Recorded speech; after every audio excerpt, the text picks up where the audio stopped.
¿Qué cosas necesitas? ¿Qué cosas quieres? Hay una gran diferencia entre lo que es estrictamente necesario y lo que nos gustaría tener porque nos haría la vida más fácil, aunque tal vez no sea tan necesario. En 1956, un columnista de un periódico comentó algo interesante. Calculó que 100 años atrás, en 1856, la gente tenía en la lista de deseos 72 cosas, de las cuales solo 16 eran necesarias. Y en aquella época los publicistas anunciaban unos 200 artículos. Pero para 1956, la lista había aumentado a 474 artículos, de los cuales solo 94 se consideraban necesarios. Para ese año ya se publicitaban unos 32,000 artículos. El columnista llegó a la siguiente conclusión. La gente no necesita muchas cosas, pero la lista de deseos es infinita. Si hiciéramos un cálculo parecido hoy en día, estoy seguro de que la cifra sería mucho mayor. El mundo comercial nos bombardea constantemente, no solo para que compremos artículos, sino para que consideremos necesarias cosas que en realidad no lo son. Para no caer en el materialismo, hay que tener clara la diferencia entre lo que necesitamos y lo que queremos. Y agradecemos los constantes recordatorios que recibimos del esclavo fiel y discreto, pues nos ayudan a tener la actitud correcta hacia las cosas materiales. Por ejemplo, el texto de hoy aparecía en un artículo que llevaba un título muy directo: Busquemos el reino, no las cosas materiales.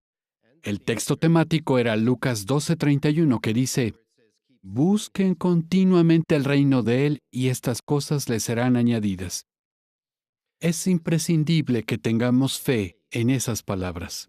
Debemos confiar plenamente en que Jehová nos va a proveer lo que necesitamos en sentido físico, siempre y cuando el servicio a Él sea lo más importante en nuestra vida.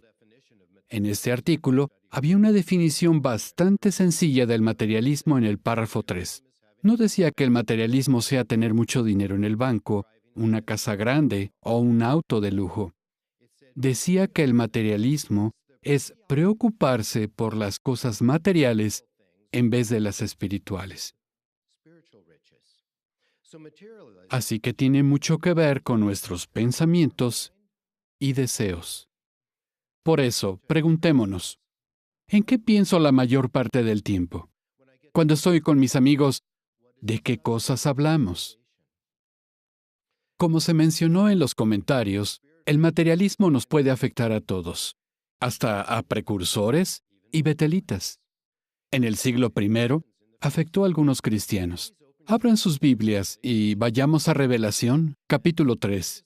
Ahí vemos que, al parecer, muchos hermanos de la congregación de la Odisea se habían dejado contaminar por el ambiente materialista que había en la ciudad. Fijémonos en la corrección que les dio Jesús a quienes estaban confiando en las riquezas.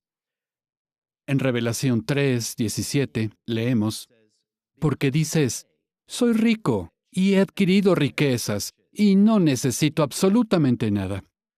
Pero no sabes que eres desdichado y lastimoso y pobre y ciego y desnudo. ¿Eran ricos aquellos cristianos? Sí. Pero Jesús les dijo que eran pobres en sentido espiritual. ¿Llevaban ropa cara? Sin duda. Pero para Jesús, estaban desnudos. Así que vemos que estaban en una condición espiritual lamentable. ¿Había algún remedio para la enfermedad espiritual de los laodicenses? Sí. Volvamos de nuevo al capítulo 3, a la primera parte del versículo 18. Es interesante que Jesús les dijera que para curarse debían comprar oro. ¿Pero qué clase de oro? Te aconsejo que compres de mí oro acrisolado por fuego. Les dijo, para que te enriquezcas. Está claro que lo más importante son las riquezas espirituales, porque son las únicas riquezas eternas. Las cosas materiales son solo un medio para lograr un fin. Nos sirven para vivir y para servir a Jehová. Preguntémonos, ¿cuáles son las cosas más importantes para mí? Sally y yo nos preguntamos eso mismo mientras visitamos una sucursal hace poco. Nos reunimos con hermanos en varios países donde la obra está restringida o prohibida. No pueden predicar con exhibidores ni ofrecer publicaciones de casa en casa. En un país, los hermanos pueden ser arrestados o recibir multas equivalentes al salario de 6 semanas, tan solo por predicar en público. En algunos lugares, la policía puede confiscarles los teléfonos o las tabletas si tienen instalada la aplicación JW Library. En otro país, cuando la policía ve que tienes la aplicación JW Library, te la borra y entonces te devuelve el teléfono o la tableta. Pero a pesar de todos estos obstáculos y amenazas, nuestros hermanos siguen sirviendo a Jehová con gozo. Como se pueden imaginar, fue muy animador poder estar con estos hermanos durante algunos días. En uno de los países, tuvimos una reunión con los superintendentes de circuito de 3 idiomas y les pregunté, ¿qué es lo que más necesitan los hermanos? Todos respondieron inmediatamente, el Armagedón.